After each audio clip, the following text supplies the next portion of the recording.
Welcome to Rethinking Trade with Lori Wallach, a podcast that unpacks international trade and how it affects you without putting you to sleep.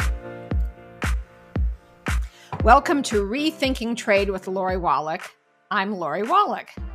In this episode, we're going to unpack all of the hullabaloo about EV, short for electric vehicles, and about solar that you're probably seeing in the press. First, the good news. President Biden has taken real action and engaged in trying to fight the climate crisis, to create jobs, to improve the resilience after COVID revealed the shortages and price hikes associated with our hyper-globalized, long, brittle supply chains. The Inflation Reduction Act, infrastructure bill, and other pieces of legislation provide really interesting opportunities to set us in a new course where we can actually try and make sure we have a livable planet and more people getting good jobs and boosting our democracy with both. The bad news is that various companies, some car makers, some importers of Chinese solar equipment, and some other countries are hollering and trying to roll back these good initiatives. And it matters. We have less than 10 years to take drastic changes to ensure a survivable planet. And we've seen how the economic inequality and racial inequality in the fallout of our past economic and trade systems is exacerbating an honest-to-God crisis in our country's democracy. So to decipher this, we are very fortunate to have with us Ben Beachy. Ben is the Vice President of Manufacturing and Industrial Policy at the BlueGreen Alliance. BlueGreen Alliance is an alliance of unions and environmentalists, and Ben, like the BlueGreen Alliance, is dedicated to working to transform economic policies to benefit working people, fight the climate crisis, and ensure a more fair economy. So Ben joined BGA after 7 years at the Sierra Club, where he founded a program called the Living Economy. And it was a program to do the kind of cross-movement organizing at which he's a real wizard to try and get investment and trade and procurement and industrial policies that create good jobs, tackle the climate change problems, curb racial, economic, and gender inequality, and do it all at the same time to actually help our country deliver on its promise. Ben and I worked together at Public Citizen. He was a wizard research director at the Global Trade Watch program there. He's done work all around the world, and it's all had one thing in common: trying to make the planet livable, people on it, working people on it, have a fairer, better shake. And so I'd like to welcome Ben Beachy to the podcast with the first question, which really is, give us a little bit of an overview about what the purpose of these different programs are, which notably have an intentional effort to have things made here. It's not just we need more green energy. It's like we need to actually make the stuff, the electric vehicles, the solar equipment. What's that about? And is that a good idea, a bad idea? Give us the skinny, please. Yeah, thank you. Thank you, Lori, for having me on and for the astute question. It's a very timely question. So, whether you're talking about the investments in electric vehicles, the investments in solar, or other climate investments in the Inflation Reduction Act, I think this really spotlights a couple of key goals that our union and environmental partners share, which is clean energy manufacturing and also clean energy deployment. And those are really two goals that some commentators are saying are in tension right now. The rapid deployment of electric vehicles and other technology, which we need to achieve our climate goals, and the building of reliable and equitable domestic supply chains for that very technology. I actually think that there's a fair amount of congruence between these two goals, deployment and manufacturing. And I can name a few examples. Look at the Inflation Reduction Act, which has a lot of incentives, not just for deployment for electric vehicles, but also for setting up shop in the United States to manufacture the batteries that go into electric vehicles, and other parts. These incentives offer a really big opportunity to marry climate action with high-paying manufacturing jobs. That is important, of course, because it allows more workers to reap the economic gains of climate action. And that's how we win, frankly. That is how we expand the chorus of support for climate policies.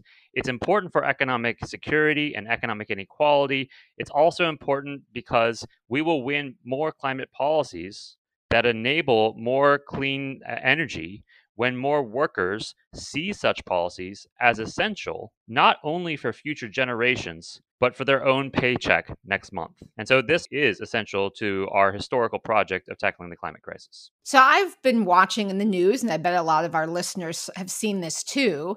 You've got European and Asian car makers with their underwear in a significant bundle over the rules for the electric vehicle tax credits, which are very intentionally aimed at creating supply chains and manufacturing capacity domestically, not just of the actual finished vehicles, but that's part of it, but also to try and make sure that the minerals that need to go into the batteries, we have a supply that is not just reliant on China, that we are actually making those kind of batteries. And two things that struck me about that is, yes, for sure, you're right about the political bargain. But in addition, we all definitely saw and learned the hard way during the worst of the COVID crisis how we can very quickly have shortages. Shifting to solar, something like 80% of the equipment you need to make solar energy, the hardware, is produced in China. And they want to go solar too. So if there's only so much out there and you're going to have the stuff go to your country first, that's nothing to criticize China. We do the same damn thing. So I think that there is probably just resilience arguments separate from the politics. Now, I'm wondering if you can speak a little bit to that, because that intentionality is what seems to be driving these other countries to get upset. And in fact, in a certain way, it could be in their interest. They should do the same damn thing.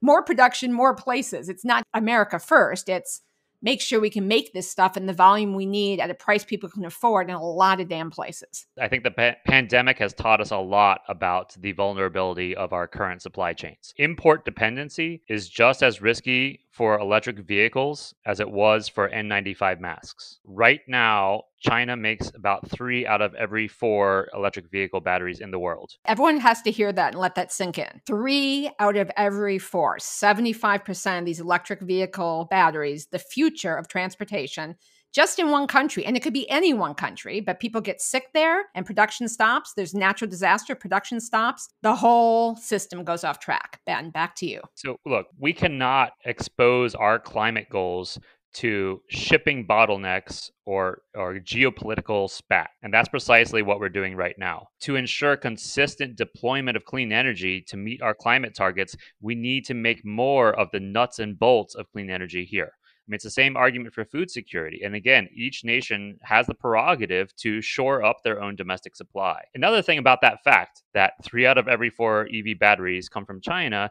is it's just one example of how global production of clean energy goods is highly concentrated right now in a tiny handful of countries. Such market concentration is not our friend for our climate goals. It jeopardizes our climate goals because it's not a recipe for long-term price stability. We should not pin our climate goals on trust that the world's monopoly producers will maintain low prices. I mean, when has that worked domestically? It will not work internationally. Instead, by growing clean technology manufacturing, solar, EVs in multiple countries, including the United States, we can help to promote the global competition and innovation that are needed to continue driving down costs over the medium term.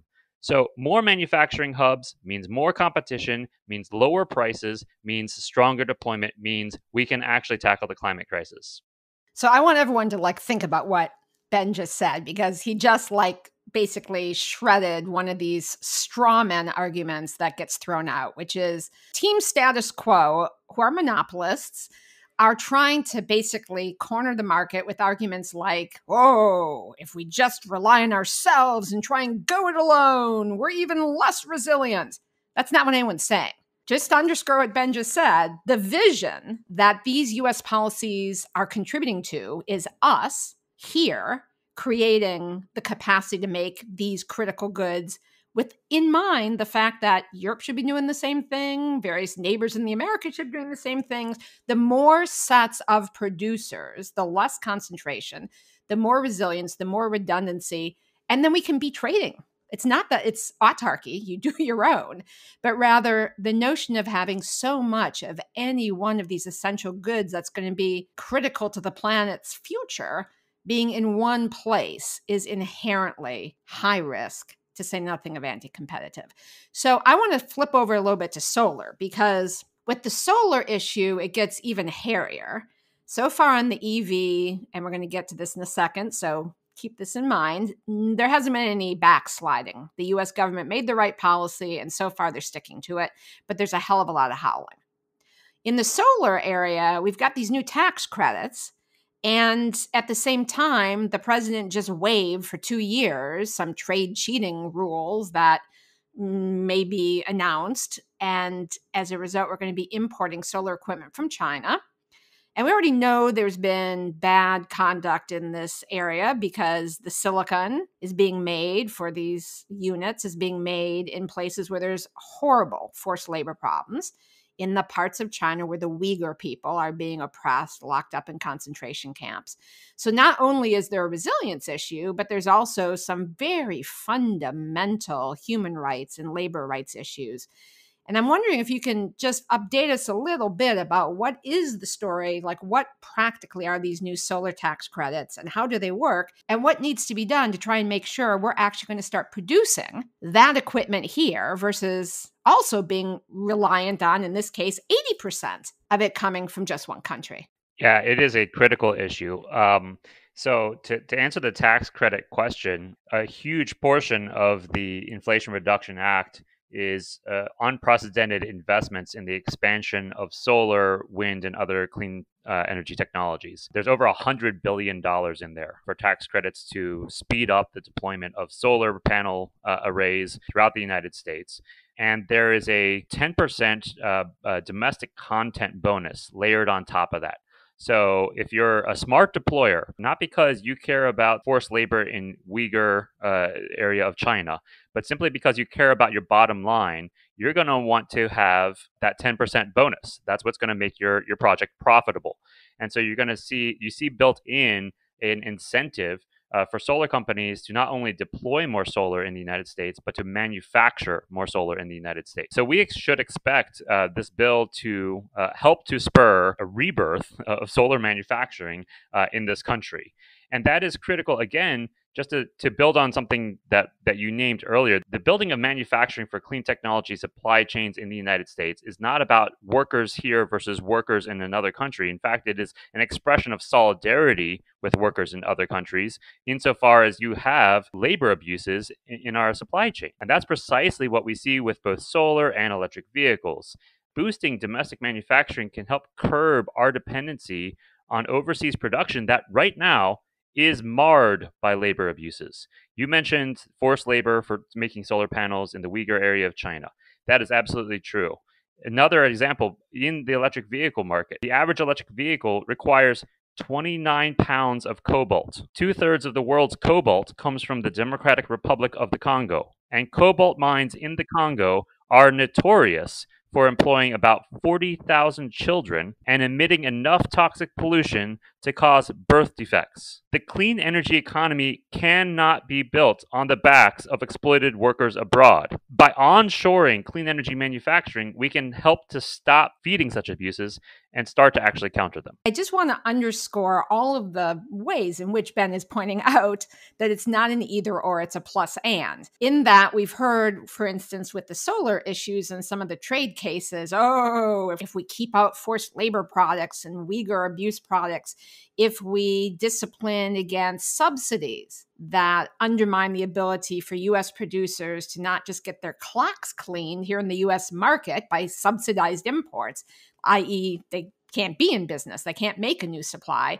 If we do any of those things, then that's going to be contributing to burning down the planet, basically. We can't wait. And in fact, Ben's point is we can't not make this stuff or we are going to burn down the planet. It's backwards. But we're hearing a lot from a lot of really powerful, entrenched interests that want the status quo. And so I'm keen also, just as a practical matter, Ben, if you could explain to folks how the EV credits work also, and how that over time is going to help build production here, because then we're going to get to the whole, what do we do with all these complaints and attacks part of the discussion. Yes, to dive into the EV credits a little bit. So there's a whole suite of investments in the law for clean transportation and including electric vehicles. So there's actually additional investments for electrifying commercial vehicles, which is critical not only for our climate goals, but for clean air and reducing the toxic pollution from tailpipes that disproportionately impacts Black and Brown communities. There's funding in there to expand our EV charging infrastructure, so just to couch the EV tax credit in the broader suite of investments. And yes, there is a tax credit that would help shave the cost of new electric vehicles, by up to $7,500. So your average new electric vehicle would cost up to $7,500 less for families. Now, the way that's structured is that half of that is a battery components credit and half of it is a critical minerals credit. So the battery components is available for vehicles that use batteries with a given percentage of their components manufactured or assembled in North America. And it's roughly 50% by 2024. And then it goes up to 100% by 2029. For the critical minerals credit, it's the other half of that credit, the other half of that $7,500, so a $3,750 credit. And that will be available for vehicles for which the value of the critical minerals used in that battery are mined in countries, either in the United States or in countries where the United States has a free trade agreement, or are recycled in North America. Basically, all of that boils down to making more of the EV supply chain in the United States, right? Those are strong incentives to build out a domestic manufacturing supply chain within North America. I'm happy to get to the trade ramifications of that, but that is in short what the tax credit does. Okay, so that makes an enormous amount of sense. It's basically pairing government spending to actually make possible some of this new production with incentives to invest domestically. But then you've got other countries and certain companies all howling about it. That is sort of the trade first perspective, which is people who are saying this is an illegal trade barrier, as if the goal of life is to avoid illegal trade barriers, as compared to trade as a tool to try and get us the real goals, like people having economic security and people having a survivable planet, and there being more of a sense of literal security in our livelihoods, in our lives, and our families are healthy. So what is the answer back to the, oh my God, the WTO rules don't allow us to do these things that will save the planet, democracy, and our jobs? Yeah, look, trade is a means, not an end.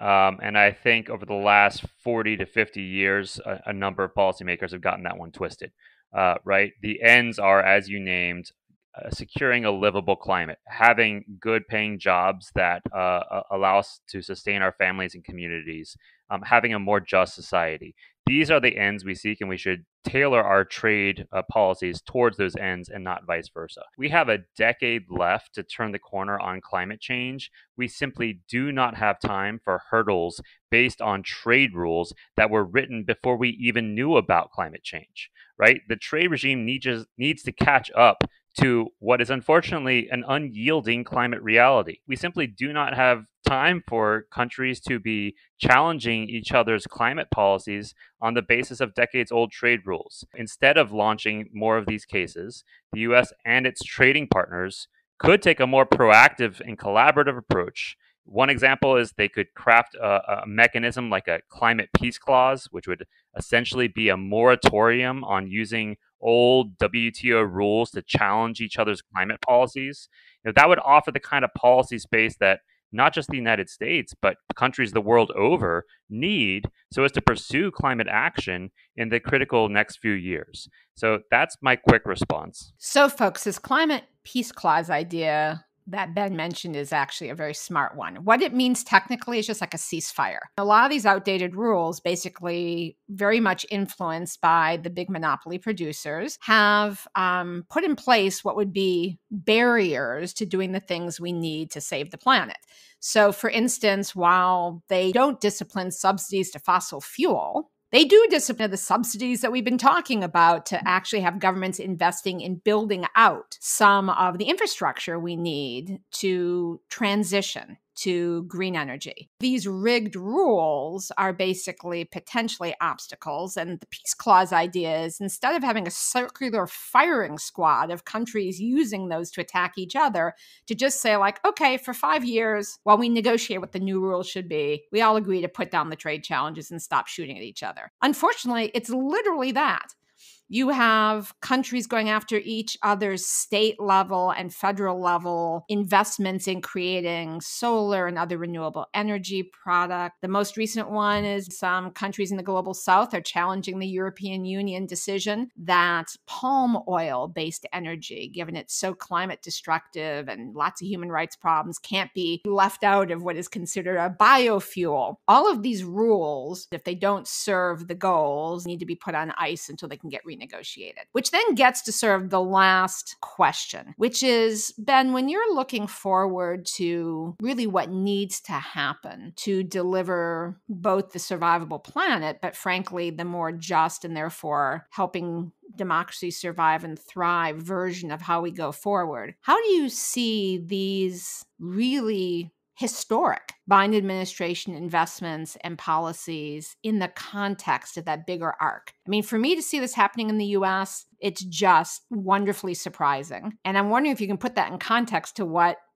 historically we need to do, and then going forward, how we're going to make sure this really does work and we're carrying our weight. Yeah, it's a really great question. I think part of the answer is that EV tax credit that's causing all kinds of consternation from Japan, Korea, the EU is but one of 104 different climate investments in this law. Their whole concern is essentially that, in the short term, there will be a demand for domestic EV battery manufacturing that will not be met with a supply of EV battery manufacturing.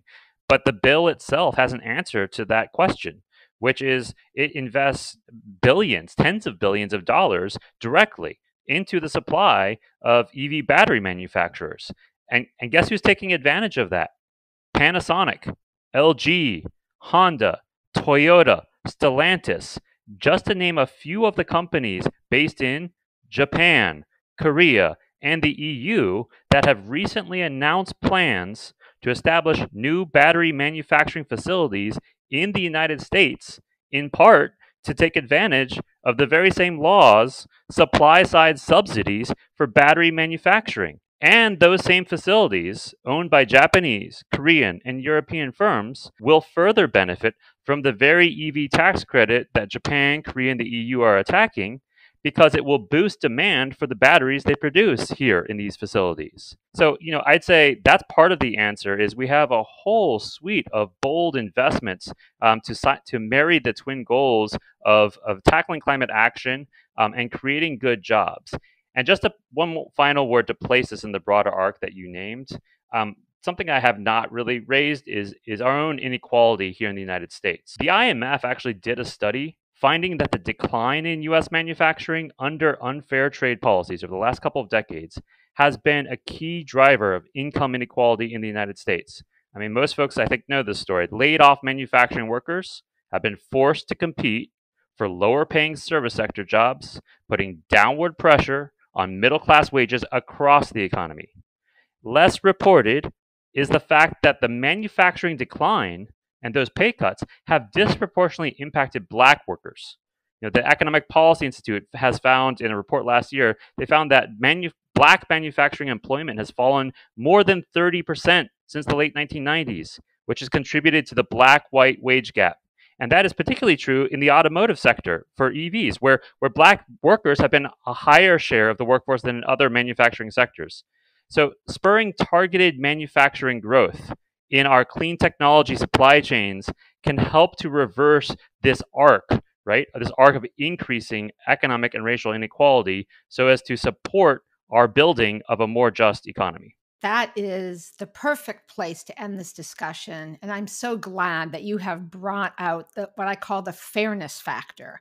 It's not just good for climate, it's not just good for jobs, but there's a fundamental fairness factor in this potential investment if it's done right.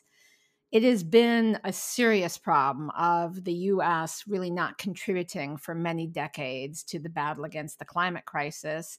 And it's been a very serious problem in our country of deindustrialization disparately hitting people of color, parts of the country. And so I want everyone to let it sink in what Ben said. All of this money, which is an investment in our future of economic justice and a livable planet, is available to any company that wants to come here and make it here. It's not a Americans only. The point is to get the stuff made, to get the good jobs created, to basically be in a position to contribute to the planetary fight against the climate crisis. And so, again, as you're hearing in the press, this is a problem, this is a problem. The programs are designed with very intentional goals, and they're available to any comer. The point is to get the volume of the stuff up, to create the jobs and create the tools to fight the climate crisis. And it is basically an investment in our futures. So, Ben, I want to give you a chance to say any last thing, because you've been so helpful in basically breaking through all of the blah, blah that a lot of people are seeing in snippets. Now they can actually understand what the hell's going on. Any last thoughts you want to share? So one last thought I want to share is when Congress passed Dodd-Frank, on the day it passed, a Wall Street lobbyist famously called it halftime in the fight over financial regulation. It is now halftime in this fight for a livable climate and a more just economy. We still have a lot of work to do. The second half is called implementation, which is a really boring term for a really monumental task. The history of this bill has frankly not yet been written, and it's up to us to determine whether this $400 billion nearly in climate funding redresses or reinforces the structural injustices that we've just been talking about. And that really depends on what we do next. So there's a fight ahead for a livable climate, for good jobs, and for a more just economy. And Ben Beachy and the BlueGreen Alliance will be helping lead that fight. So to get more informed, you can go to their website, follow Ben, a real visionary and leader on these issues. And thank you, everybody. This episode pairs with the previous one on the Factory Towns Report that lays out fundamentally the social, political, democracy stakes of getting this right. And as Ben said, we're at halftime, so get in on the fight. Ben's one of your leaders. Thank you very much, Ben Beachy, and to everyone who's joined us, thank you, and stand by for the next episode of Rethinking Trade with Lori Wallach.